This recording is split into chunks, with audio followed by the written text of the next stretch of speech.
Hello students, आज हम पढ़ेंगे अनुपात एवं समानुपात, रेशियो एंड प्रपोर्शन। ये चौथा व अंतिम भाग है ये। ठीक है, सबसे पहले हम देखेंगे समानुपात किसे कहते हैं।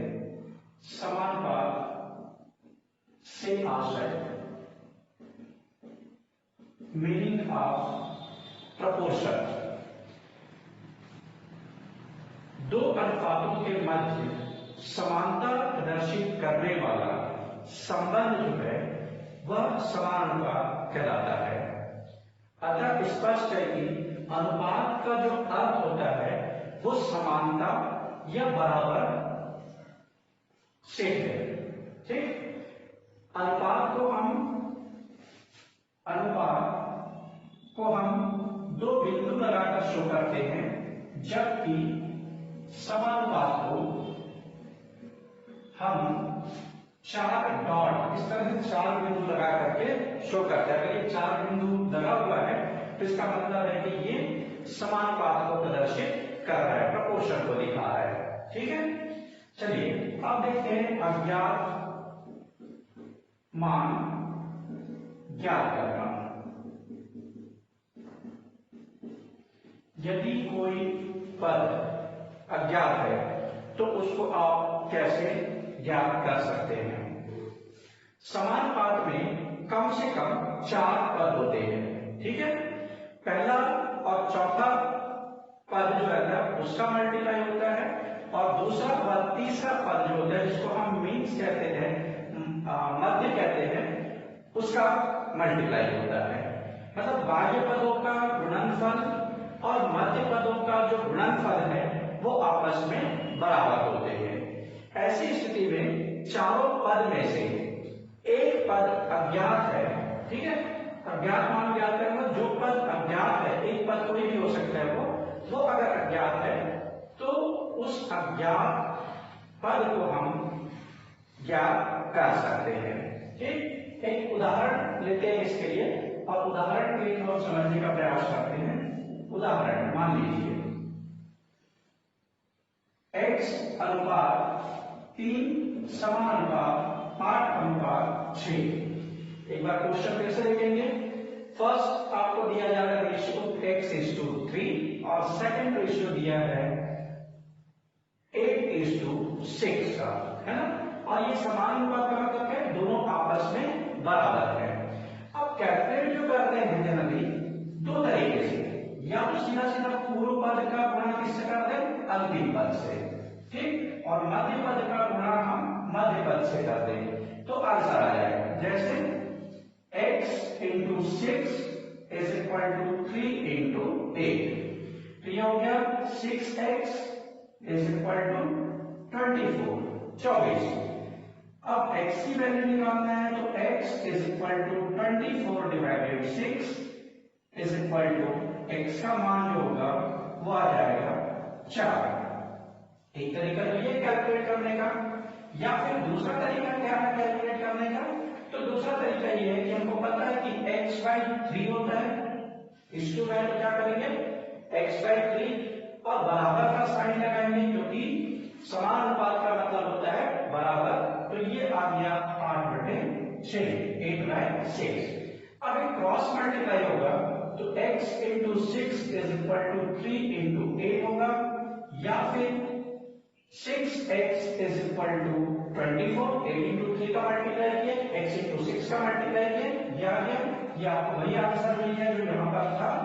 अब x is equal to 24/6 is equal to आ गया 4। ये आपका आंसर है। ठीक, कहने का मतलब ये है यदि कोई एक पद अज्ञात है या जिसकी जानकारी नहीं है तो उसको हम फाइंड कर सकते हैं, चाहे वो पहला पद हो, दूसरा हो, तीसरा हो या फिर चौथा हो। ठीक, क्लियर हो गया। चलिए इसके बाद देखते हैं हम वितत अनुपात।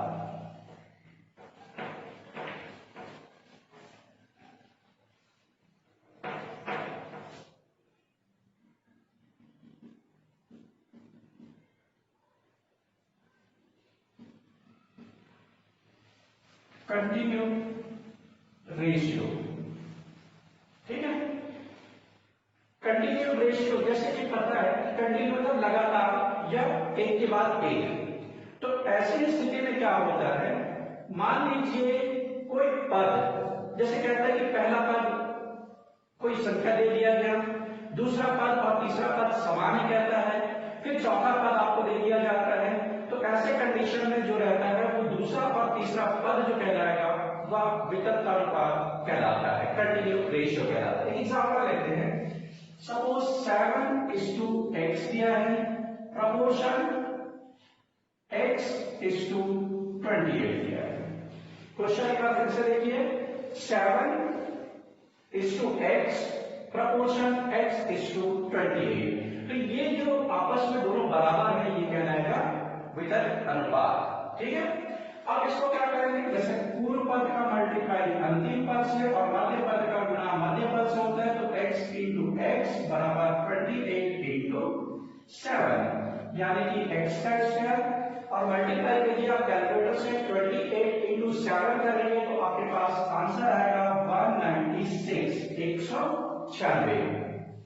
अब 196 है, यहां पर x का वर्ग दिया है, x का पावर 2 दिया है, यहां पर 196 है, तो 196 को क्या, कौन सी संख्या है जिसे हम वर्ग में ला सकते हैं।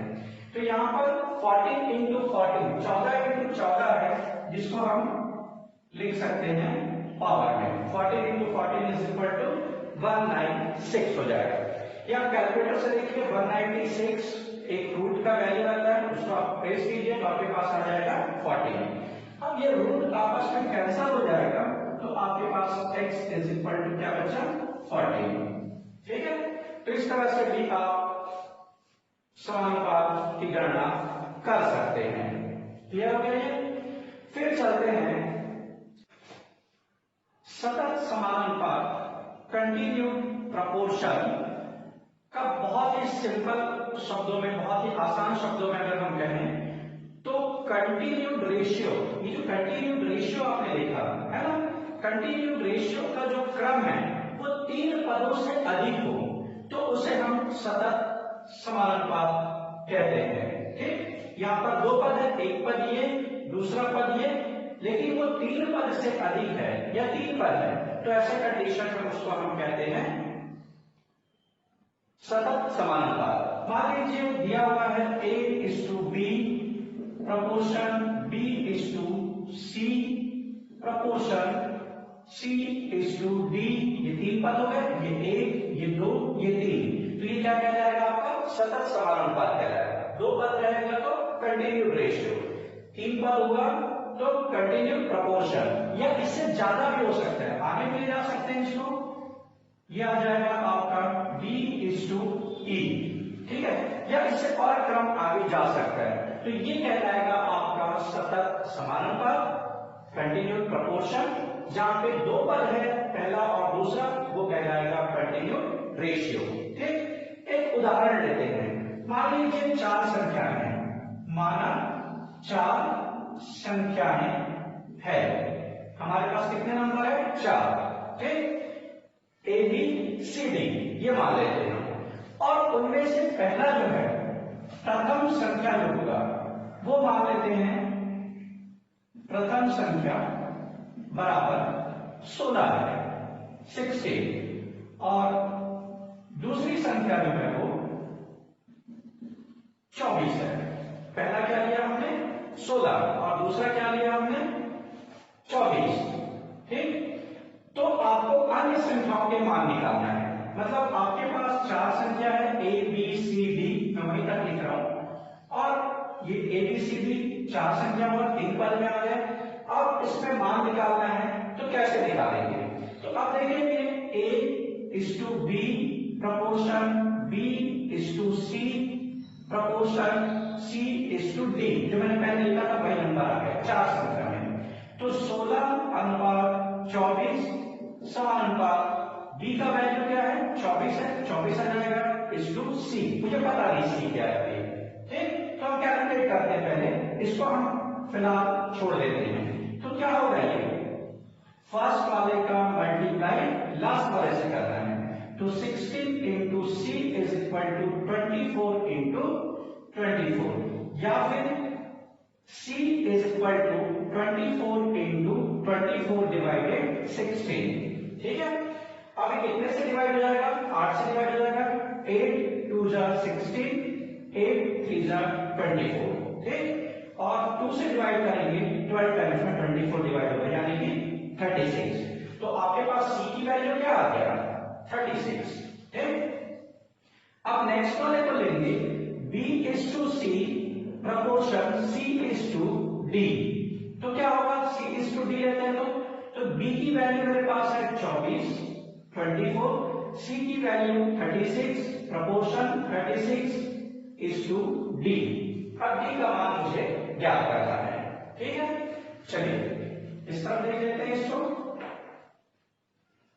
अब D का मान कैलकुलेट करना, तो आपके पास यहां पर क्या करेंगे, 24 का मल्टीप्लाई D से हो जाएगा, तो D into 24 is equal to 36 into 36, या फिर D is equal to 36 into 36, और ये कहां से रह जाएगा?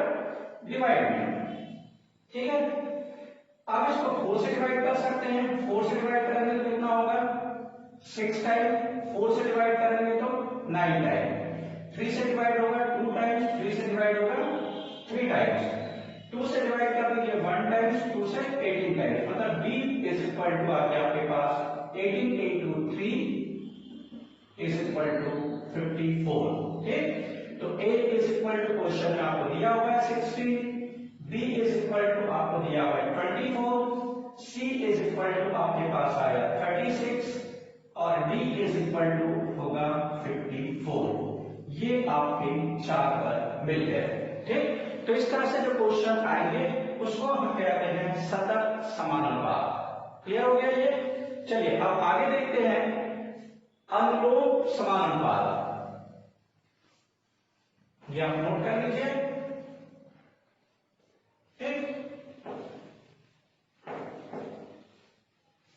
अब आते हैं अनुलोम समानुपात, डायरेक्ट प्रपोर्शन। अब डायरेक्ट प्रपोर्शन क्या चीज होता है? जैसे नाम से स्पष्ट है, अनुलोम समानुपात। ठीक है,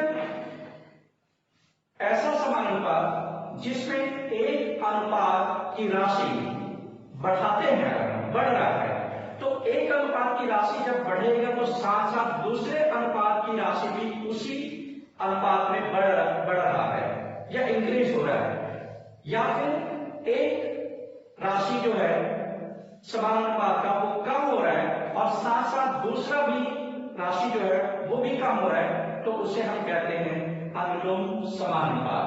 मतलब एक में वृद्धि हो रहा है तो दूसरे चीज में भी वृद्धि होगा, एक में कमी हो रहा है तो दूसरे चीज में भी कमी होगा, तो वो कहलाएगा अनुलोम समानुपात। उदाहरण के लिए कोई 4 वस्तु है, उसका मूल्य 8 रुपए है। ठीक है, 4 वस्तु है और मूल्य कितना? 8 रुपए है, तो 5 वस्तु का मूल्य क्या होगा? 10 रुपए।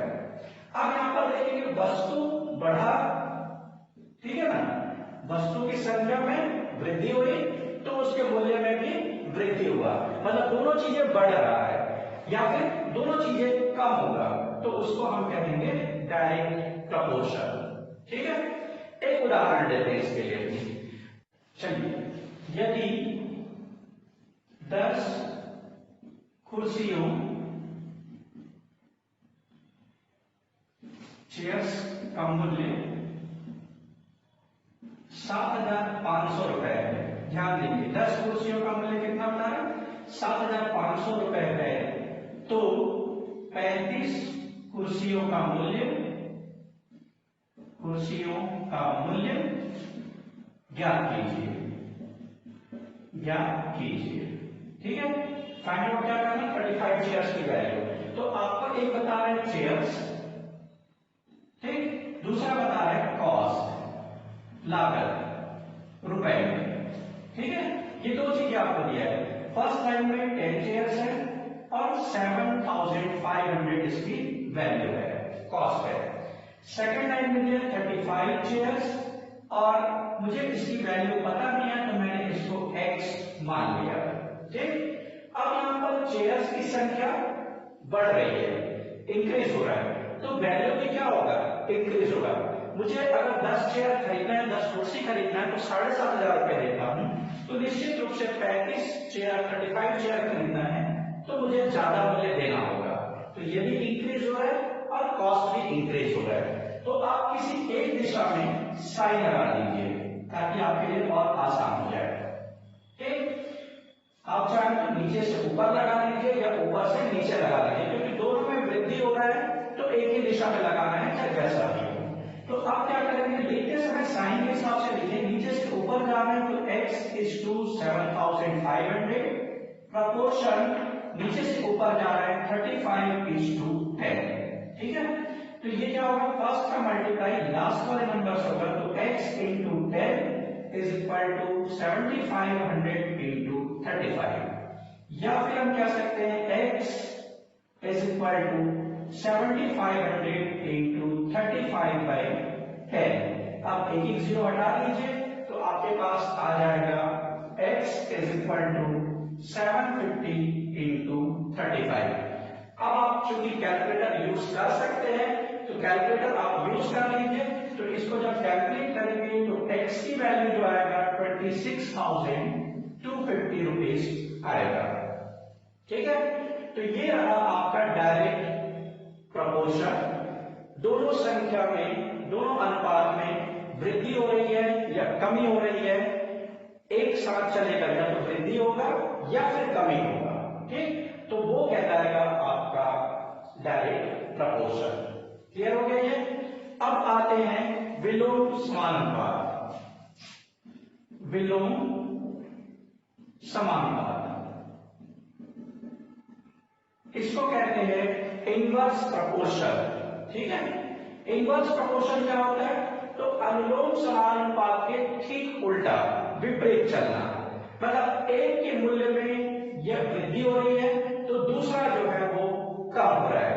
ठीक, विपरीत दिशा में चल रहा है, एक को बढ़ाएंगे तो दूसरा कम हो जाता है, या एक को कम करेंगे तो दूसरा बढ़ जाता है, तो वो कहलाएगा आपका विलोम समानुपात, इनवर्स प्रपोर्शन। ठीक, चलिए अब इसके उदाहरण देखते हैं। ये एक उदाहरण है विलोम समानुपात का। यदि 20 मजदूर 20 लेबर किसी काम को या उसके एक भाग को 45 दिन में पूरा करते हैं, 20 लेबर 45 डेज में कंप्लीट करते हैं, तो 25 दिनों में 25 डेज में मुझे उसी काम को पूरा करना है, तो कितने मजदूरों की आवश्यकता होगी, कितने लेबर मुझे रिक्वायर्ड होंगे, वो आपको बताना है। अब एक बार देखेंगे क्या क्या दिया हुआ है। एक दिया हुआ है लेबर, मजदूर, और दूसरा दिया हुआ है दिन, डेज।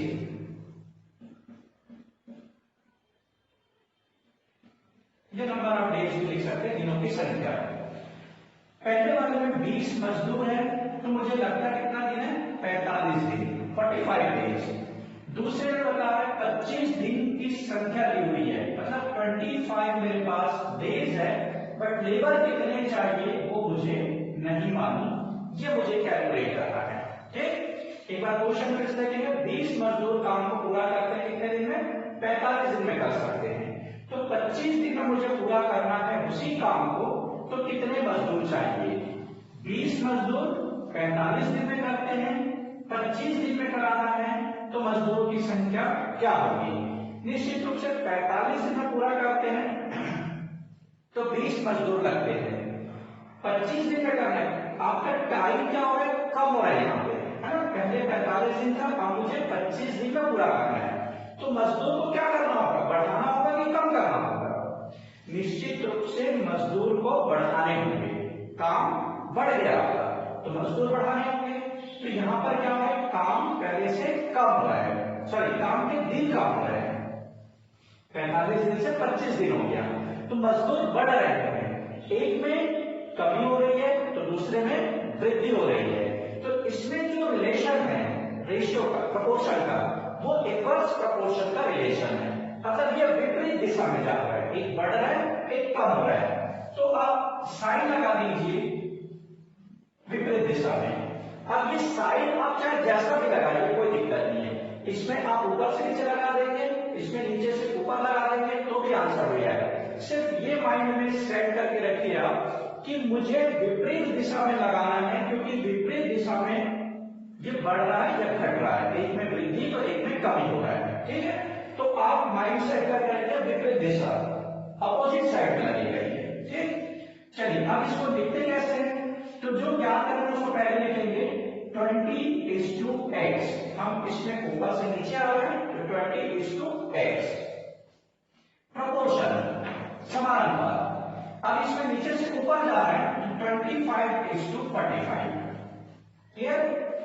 अब मल्टीप्लाई कैसा होता है, मिड का मल्टीप्लाई मिड वाली वैल्यू से, तो x into 25 is equal to 45 into 20, यानी कि x is equal to 45 into 20 divided 25, ठीक है। अब इसको सॉल्व कर सकते हैं, 5 से डिवाइड होगा 5 टाइम्स 4 टाइम्स, फिर 5 से डिवाइड हो जाएगा 5 1 जा 5 5 9 जा 45, तो ये आ गया 36 आंसर आपका। तो मुझे कितने लेबर चाहिए होगा, 36 लेबर की रिक्वायरमेंट होगी, ठीक है। तो ये विपरीत दिशा में जा रहा है वो विलोम कहलाएगा, एक ही दिशा में जा रहा है वृद्धि हो रहा है तो वृद्धि, कमी हो रहा है तो कमी, मतलब दोनों अनुपातों में, तो वो कहलाएगा आपका अनुलोम समानुपात, ठीक। तो ये ध्यान रखेंगे, आपसे क्वेश्चन बनेगा। अब चलते हैं मिश्र अनुपात, कंपाउंड रेशियो। कंपाउंड रेशियो क्या होता है, जब दो या दो से अधिक अनुपातों के पूर्व पदों का गुणनफल तथा अंतिम पदों के गुणनफल से एक नया अनुपात जो मिलता है वो अनुपात कहलाता है मिश्र अनुपात या कंपाउंड रेशियो। यहां पर हम एक उदाहरण लेते हैं, जैसे कि लिया हुआ है 1:5 एक रेशियो है, 3:4 दूसरा रेशियो है और 5:7 तीसरा रेशियो है। ये तीनों अनुपात को हम इस तरह से लिखेंगे 1:5, दूसरा 3:4 और तीसरा 5:7, ठीक। अब ये पूर्व पद के जो रेशियो दिया हुआ है उनका हम गुणनफल लेंगे, यानी कि 1 into 3 into 5 is equal to कितना हो जाएगा, 1 into 3 3 into 5 is equal to 15।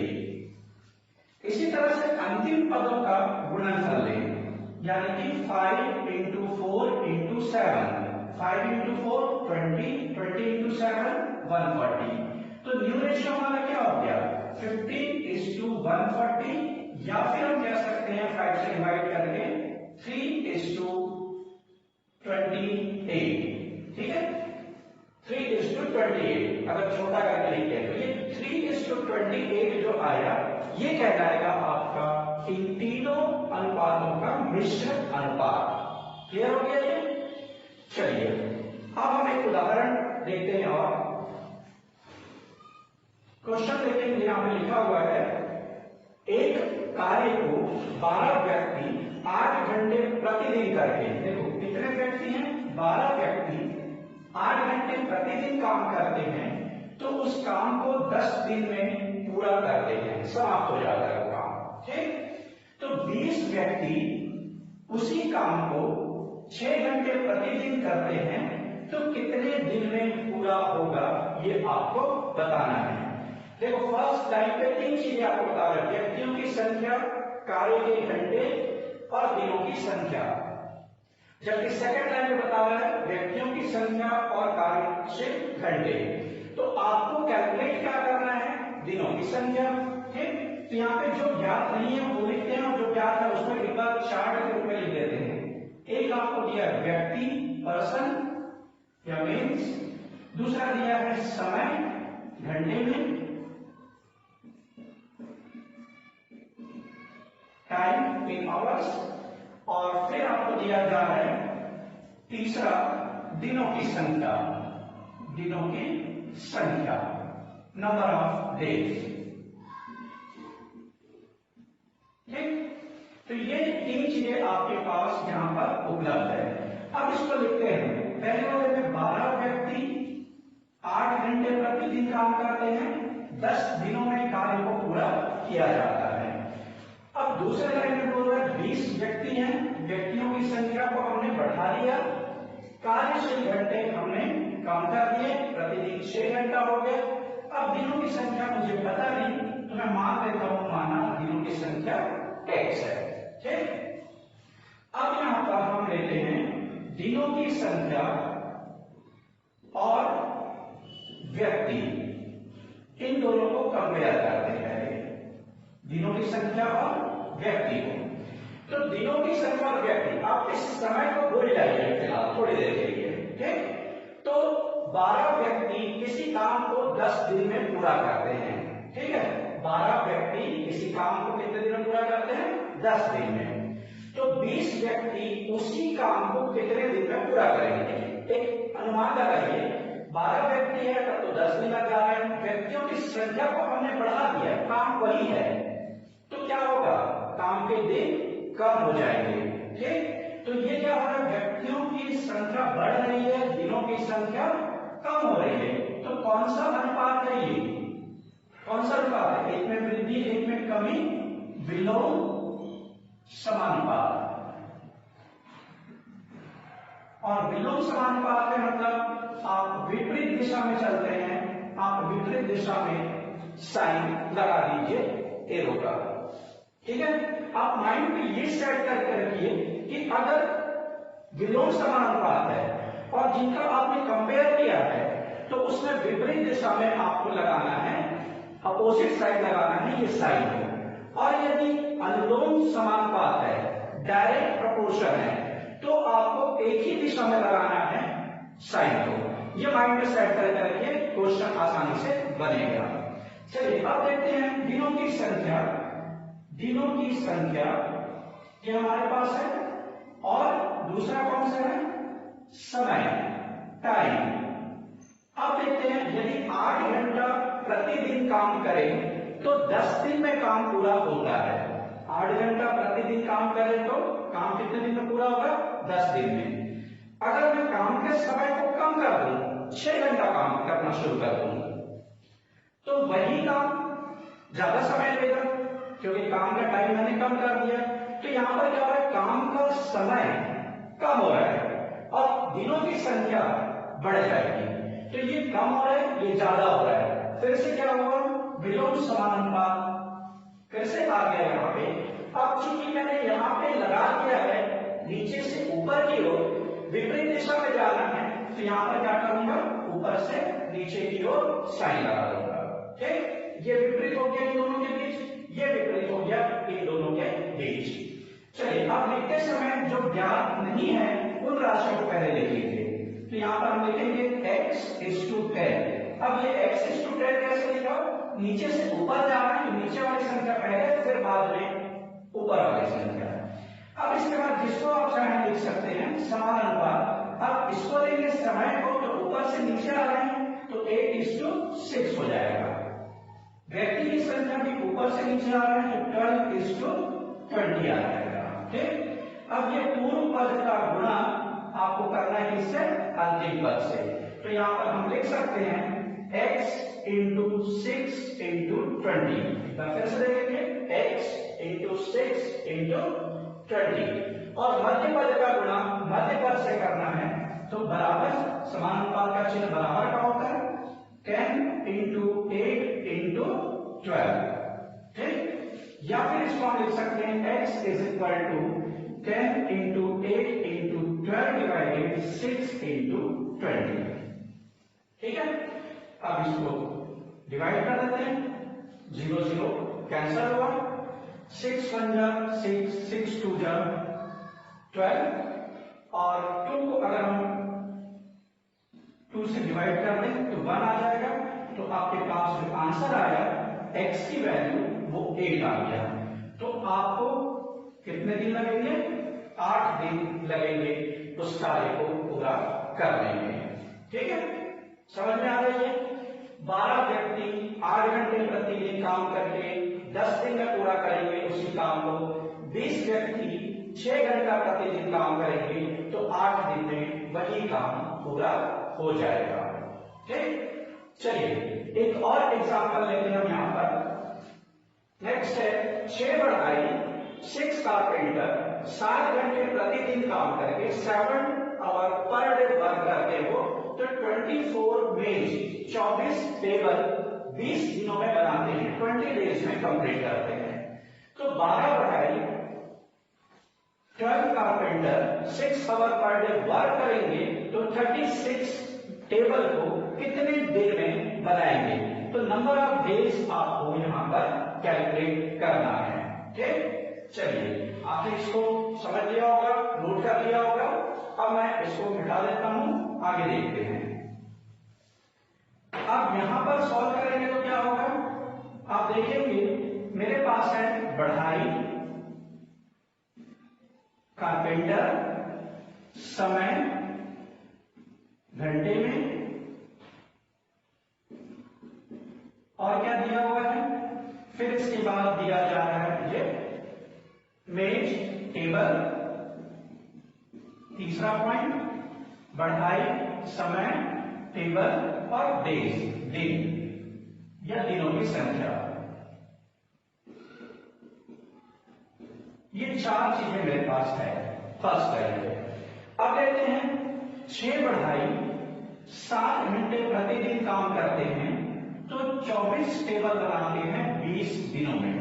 एक बार फिर से देख लीजिए, 6 बढ़ाई 7 घंटे प्रतिदिन काम करके 24 टेबल बनाते हैं कितने दिनों में, 20 डेज, 20 दिनों में। सेकंड लाइन में बोल रहे हैं बढ़ाई जो है वो 12 हो गए, समय कम कर दिया गया, 6 घंटे प्रतिदिन किए गए, मेजों की संख्या को बढ़ा दिया हमने, 24 के बजाय 36 मेज या टेबल बनाते हैं।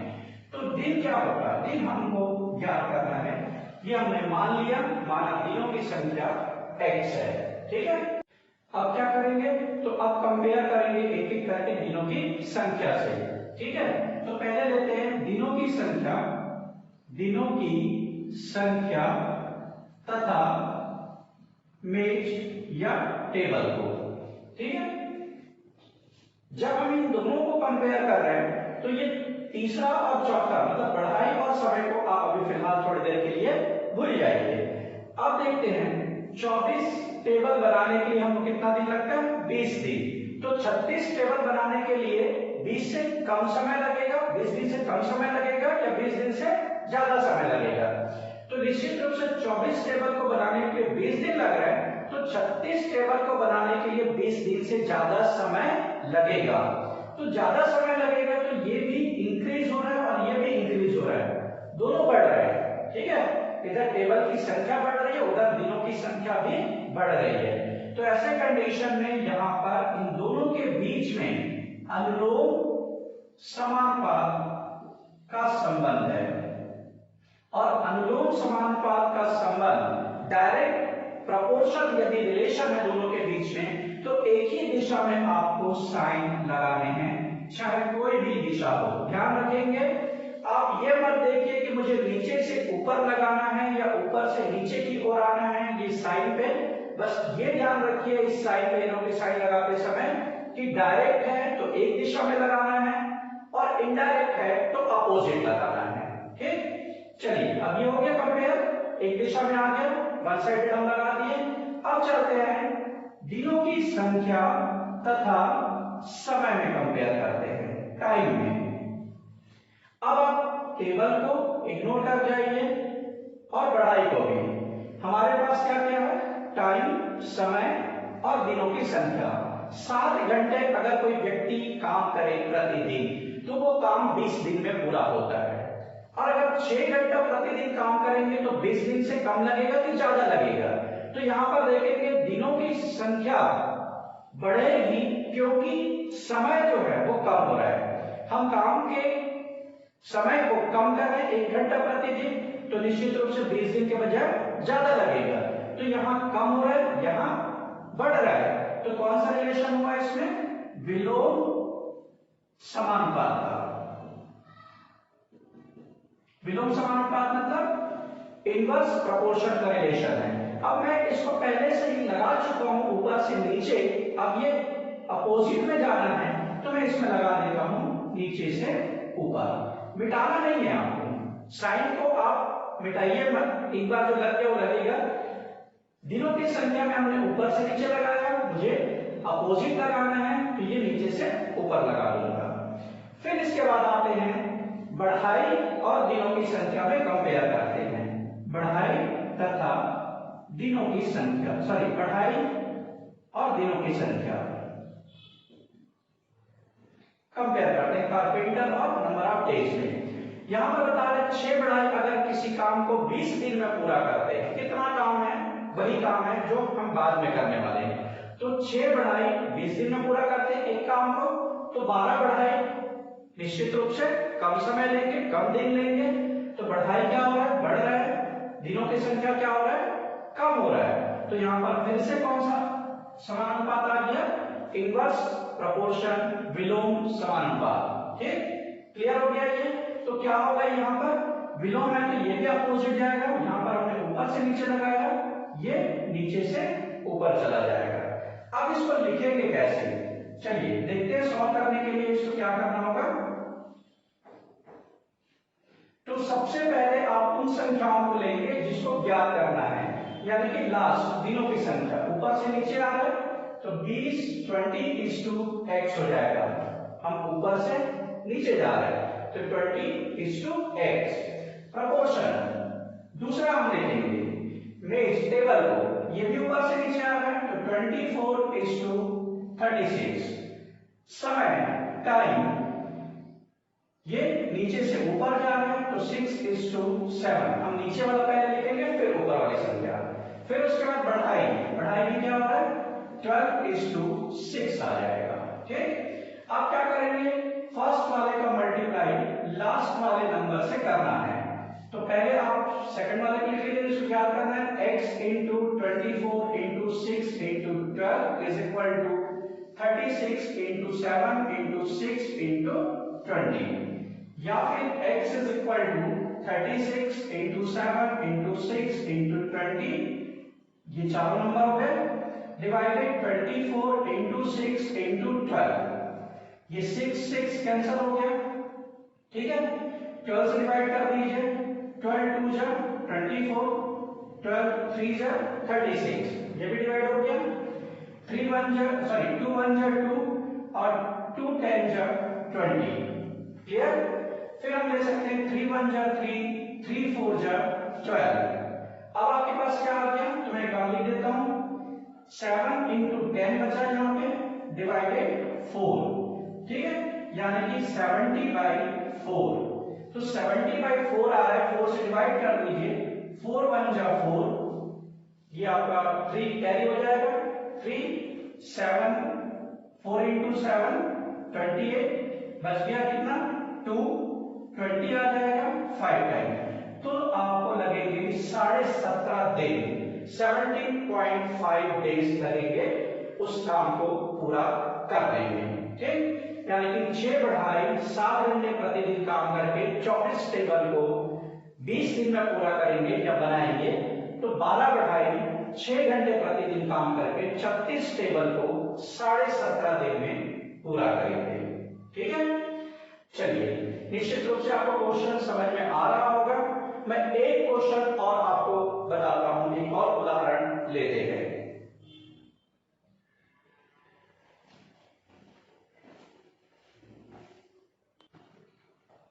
चलिए नेक्स्ट एग्जांपल आप देखेंगे, उदाहरण नेक्स्ट नंबर का, और इसमें है 16 पुरुष 16 मेन या 28 लड़के। ध्यान देंगे, 16 पुरुष या 28 लड़के किसी काम को 40 दिन में पूरा करते हैं, 40 दिनों में पूरा करते हैं। ठीक है, आगे दिया हुआ है, तो 24 पुरुष तथा 14 लड़के 24 पुरुष तथा 14 लड़के उसी काम को कितने दिनों में पूरा करेंगे। ठीक है, चलिए एक बार क्वेश्चन में फिर से समझा देता हूं। 16 आदमी हैं, 16 मेन्स और 28 बॉयज। ये दोनों चाहे 16 पुरुषों को लगा ले काम पूरा हो जाएगा, चाहे 28 लड़कों को लगा ले वो उतना ही काम करेंगे जितना 16 पुरुष करते हैं।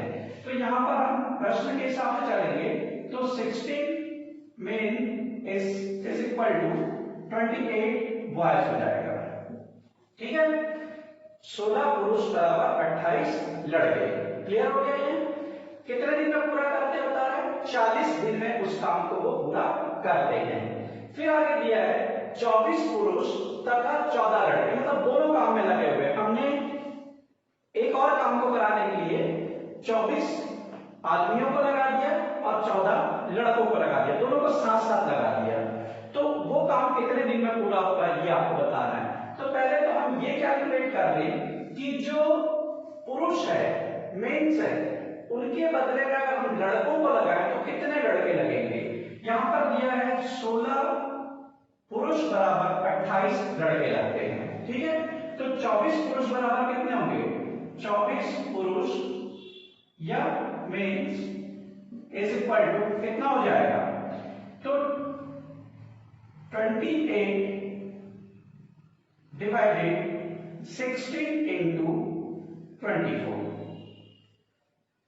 ठीक है, 28 को डिवाइड कर दीजिए 16 से इंटू 24% के ले रहे हैं 24 से मल्टीप्लाई कर दीजिए तो कितना होगा, ये कट जाएगा कितने से, डिवाइड कर दीजिए 8 2 जा 16 8 3 जा 24 और 2 से डिवाइड करेंगे तो 2 1 जा 2 2 और 2 1 जा 2 और 2 14 जा 28 यानी कि 14 into 3 is equal to 42 total boys की रिक्वायरमेंट होगी। मतलब 24 पुरुषों की जगह में कितना लगा सकते हैं हम, बच्चों को लड़कों को 42 42। ठीक है, अब आपके पास दो चीजें हैं, लड़कों की संख्या एक हो गया मेरे पास और दूसरा है दिनों की संख्या, कितने डेज है वो दिया हुआ है। दो ही चीजें हमारे पास। ठीक, अब आते हैं पहले वाले में 28 लड़के काम करते हैं तो काम 40 दिन में पूरा होता है। 28 लड़के 40 दिन में काम को पूरा करते हैं तो 24 पुरुष की जगह में कितने लगेंगे, 42 लगेंगे लड़के और ऑलरेडी लड़के लगे हुए हैं 14 यानी कि टोटल हो गया 56। तो दिनों की संख्या हमको ज्ञात करनी है।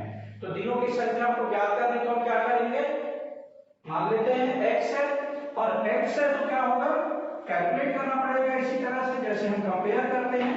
अब यहाँ पे देखिए 28 लड़के किसी काम को 40 दिन में पूरा करते हैं तो 56 लड़के उसी काम को कितने दिन में पूरा करेंगे। लड़कों की संख्या बढ़ रही है, इंक्रीज हुआ, तो दिनों की संख्या क्या होगा, डिक्रीज होगा। तो इन दोनों में कौन सा अनुपात का संबंध है, एक में वृद्धि हो रहा है एक में कमी हो रहा है, तो इनवर्स प्रोपोर्शन का रिलेशन लेंगे। तो हम क्या करेंगे, इनवर्स प्रोपोर्शन रहता है तो अपोजिट साइड में साइन लगा देते हैं, अपोजिट में लगा दिया हमने ये। अब लिखते समय क्या लिखेंगे, 40:x प्रोपोर्शन 56:28। ठीक है, अब क्या होगा, मल्टीप्लाई करेंगे तो मिड वैल्यू के साथ और फर्स्ट पद का जो है वो अंतिम पद के साथ। तो ये क्या होगा, x into 56 is equal to 28 into 40 या फिर x is equal to 28 into 40 divided 56 यानी कि x इज इक्वल टू ये 21 28 जा 28 28 2 जा 56 और 2 से डिवाइड करेंगे तो 20 टाइम्स में 40 डिवाइड हो जाएगा। तो x इज इक्वल टू आ जाएगा 20 डेज। तो ये कितने दिन में बच्चे पूरा कर लेंगे काम को, 56 बच्चे उसी काम को 20 दिन में पूरा करेंगे। ठीक है, तो तो आपको अनुपात और समानुपात के क्वेश्चन समझ में आए होंगे। ये समानुपात का जो पार्ट था एक ही पार्ट बना, चौथा और अंतिम भाग था ये। और अधिक क्वेश्चन बनाने के लिए आप करीम अग्रवाल की बुक जो साहित्य भवन पब्लिकेशन एंड डिस्ट्रीब्यूटर आगरा से प्रकाशित होता है वो आप खरीद लीजिए और उनसे बना के देखिए। ठीक है, थैंक यू।